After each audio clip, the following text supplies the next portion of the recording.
Well, here I am at the start of the Ben Rinnes walk. It's a fine day, looks like a very popular day.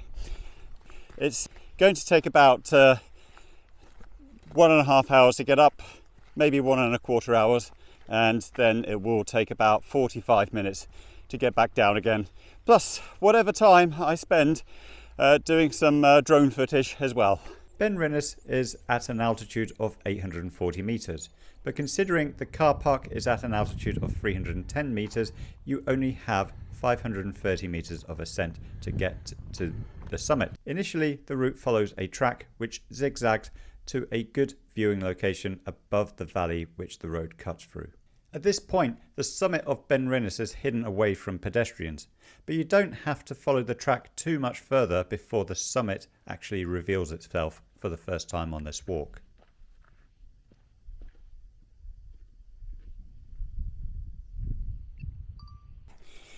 Well, I've been coming up to Ben Rinnes ever since the year 2006, and back then it was just a muddy lay-by for the car park. It was about 1 year later that they upgraded the car park so it could accommodate about 8 vehicles, but the popularity of Ben Rinnes has just continued to increase through the years. So now they've expanded the car park. It's about 3 times the size, and it's already full up on this non-bank holiday weekend in April. But you can see why. It's an absolutely glorious day. Have a look the other direction and we can see the Cairngorms interview now. So we have got some new snow this week. It's been quite cold in Aberdeenshire, but that cold weather has translated into a late season for the Cairngorms. So here we are, about a third of the way up. We're about 550 metres here, and now we can see Ben Rinnes coming into sight. And you can see the way going up very clearly. There is a very well engineered footpath, and it was put in place about maybe 12-13 years ago. Beforehand it was quite an ugly scar going up here. Looking north, the view opens up into the Spey Valley, where the settlements of Aberdeenshire and Colliochbar reside. This river flows through Moray County to end up in the Moray Firth. Looking ahead, the prospect of 300 metres of climbing is what awaits you. So here I am on the final pull to the summit. The footpath has narrowed, it's no longer a track, but as you can see, it's a very well engineered track. We do have a couple of paragliders up here, so need to keep my eye out on them if I want to fly my drone. But the wind's about moderate. It's probably going to be fresh right on the top. So after quite a lot of heave-ho, you finally get your first close up view of the summit. A trig point right on the top.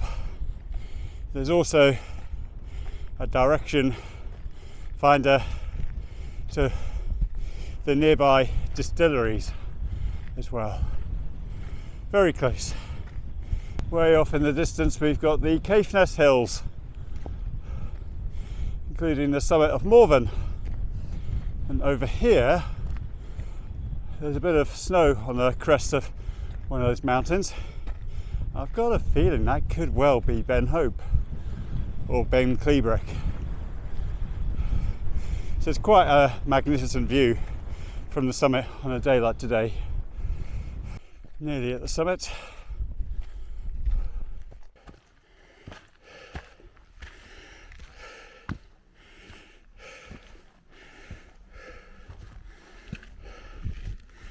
Magnificent view.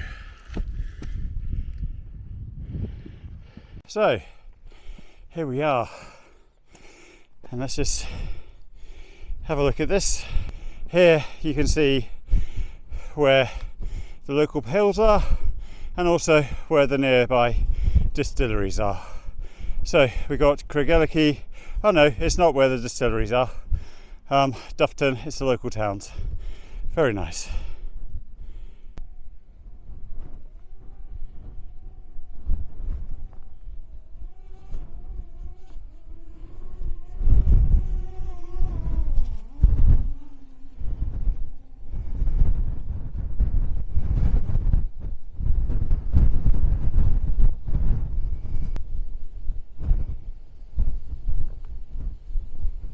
So we are on the summit of Ben Rinnes, and I think it's quite an impressive view if you ask me. Let's increase height.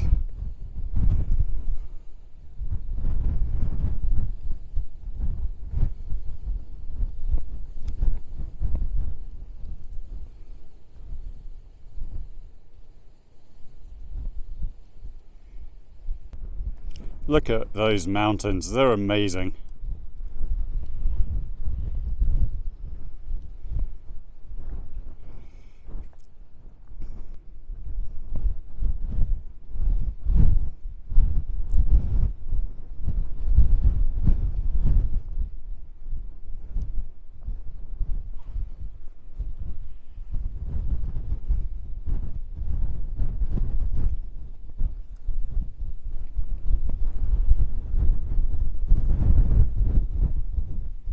There we go. It certainly isn't as windy as on the top of Bennachie. It's still a fresh wind. I mean, look at this. It's we've got this lovely view looking right over here. So let's just go over here. Let's zoom in a bit.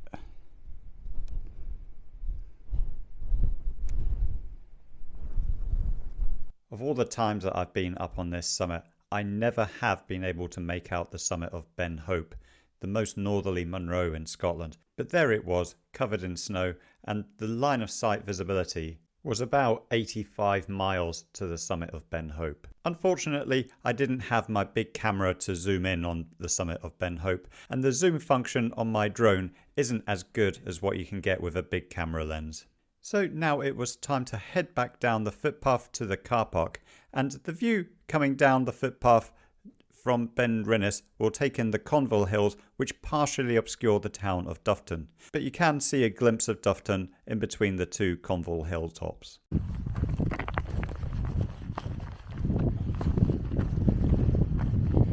So we're now 2/3 of the way down, back on the track. And it's a lovely walk indeed. I mean, just look at the weather. It's absolutely fantastic. So this is a walk I do fairly regularly, probably about 4 or 5 times a year.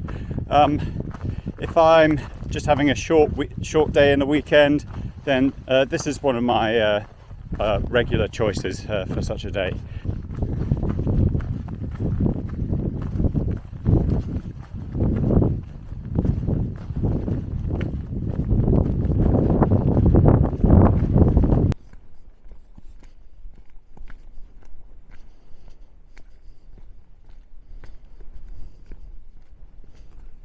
So that took me about 3 hours, and in this instance there was quite a lot of drone filming.